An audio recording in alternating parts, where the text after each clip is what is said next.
Tony, if we allowed you, unlike what the current conditions are, to track one player or one position unit for the entirety of fall camp.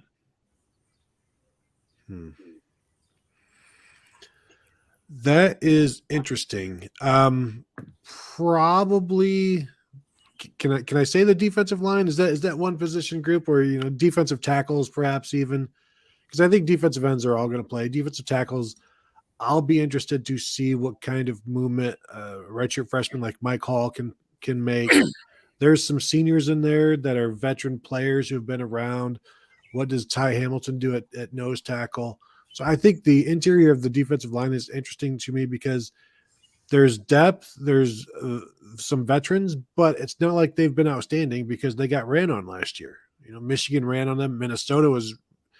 It's a good thing that Ibrahim, Minnesota running back, got injured when he did. They were getting pushed around, and so these younger guys coming in, Tyleik Williams, Mike Hall, true freshmen like Hero Kanu, can they make a move? Can Tyleik Williams be more consistent? We saw what he could do in flashes, but that's not going to get it done. He needs to be he needs to be a run stopper as much as he is a pass rusher. That's something that Ryan Day said on Thursday. So I think the interior of the defensive line, I think that's going to tell us a lot about this defense. They need to clog up the middle, hold up the running game, especially when Ohio State is playing two linebackers in their base defense, and they did it last year, and you saw some of the results. Any particular group that would intrigue you, Steve, to track? Yeah, when we were in Indianapolis last week, I asked Coach Day about the offensive line group, and then yesterday after the first practice, I asked him about the wide receiver group, and I think he's obviously working really hard in both those areas to develop depth. With the offensive line, they really like the starting five pretty good, which is Paris Johnson moving from guard to tackle. He's got some preseason All-American honors. Then your two guards are Donovan Jackson and Matthew Jones, and the center is Luke Whippler, who was there last year, and the right tackle remains DeJuan Jones. So you have three starters back, although Paris Johnson is moving from guard to tackle. So that nucleus looks pretty good, but they had some injuries in the spring and were not able to really develop a two deep. And so they're working really hard with the twos and threes right now there with the new offensive line coach, Justin Fry, to rebuild some depth.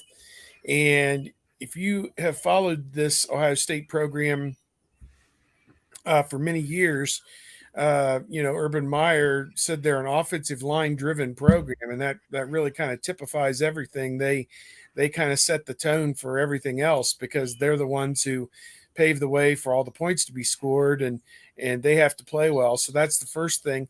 Then yesterday I asked about the wide receivers, and it's kind of like the old Denny Green line. Everybody wants to crown Marvin Harrison Jr. and Emeka Egbuka, and as the next Garrett Wilson and Chris Olave, but getting from point A to point B and producing at that kind of an all Big Ten or all American level is not, or freak show level, as Garrett Wilson might have been described, is not necessarily as easy as it may look. Objects in mirror may be closer than they appear, or whatever kind of disclaimer you want to put on there. So to me, it's developing consistency within that wide receiver group. It sounds good that Julian Fleming is a guy who maybe had a very good summer and is coming on. And now, he was the number one wide receiver in the country 2 years ago coming out of high school. And now he needs to show that and get back to that form.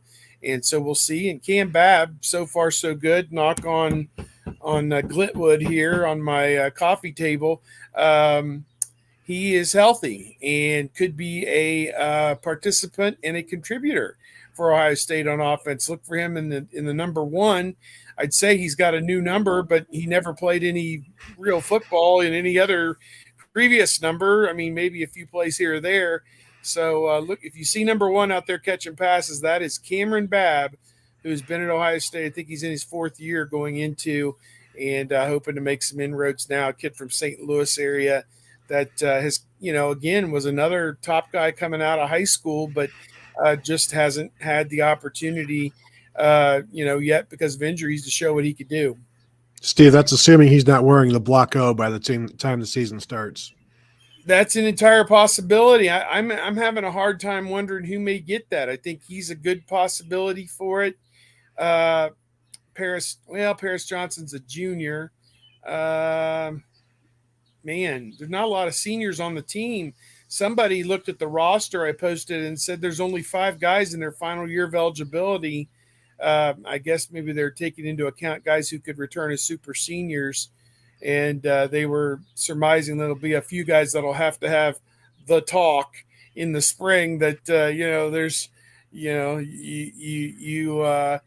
don't have to go home, but you can't stay here type thing, in the spring. But I don't know. I'm not sure who would even qualify for that. I don't even know. I don't know who their spiritual leader is going to be on this team. It's the contract year for CJ Stroud. Would he want to go from 7 to 0? I don't know.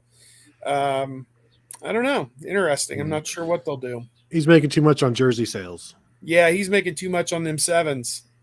Them 7s and 11s at Ohio State are usually guys to keep an eye on. All the 7s over the years: Chris Gamble, Ted Ginn Jr., Joe Germain, and then up through whoever's worn it the last few years. Haskins wore 7, didn't he? Mm-hmm. Yeah. So yeah, a lot of very good players. Let's not forget Cornelius Green. Corny Green. 7. Yeah. Joey Galloway. Joey Galloway. Yeah, My God, there how you could go. I forget Joey Galloway? Yeah. Vinnie Clark. Vinnie Clark. Yes, Vinnie I was Clark. about to grab that one. Yeah, Vinnie Clark, who was a Packers first-round pick, right? Mm-hmm. Yeah, didn't work out. First round picked on by Todd Marinovich, as I do recall. This number 0, this has been put in play in college football and just made eligible here in like the last 3 seasons, something in that range. Yep. Mm-hmm. Okay. Do they have they wouldn't refer to it as such, but a block 0, a 0 at Michigan? Do we know? I know a few years back they had the 98. They tried to do the 98 or 99. The quarterback wore that number for a year or two. Devin Gardner. Yeah. Yeah. But I that don't may have been before Harbaugh, so it's not really his thing, maybe.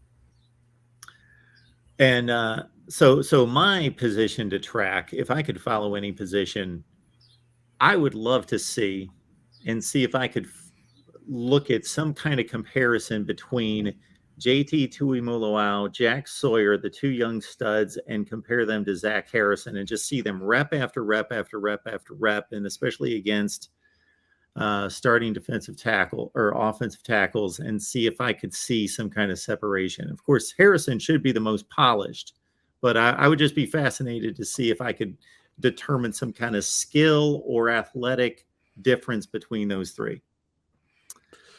Well, all right. A lot of it is what they ask them to do. They may not ask them all to do the same thing, but yeah, to see how effective they all are in each their, like, what are they getting graded?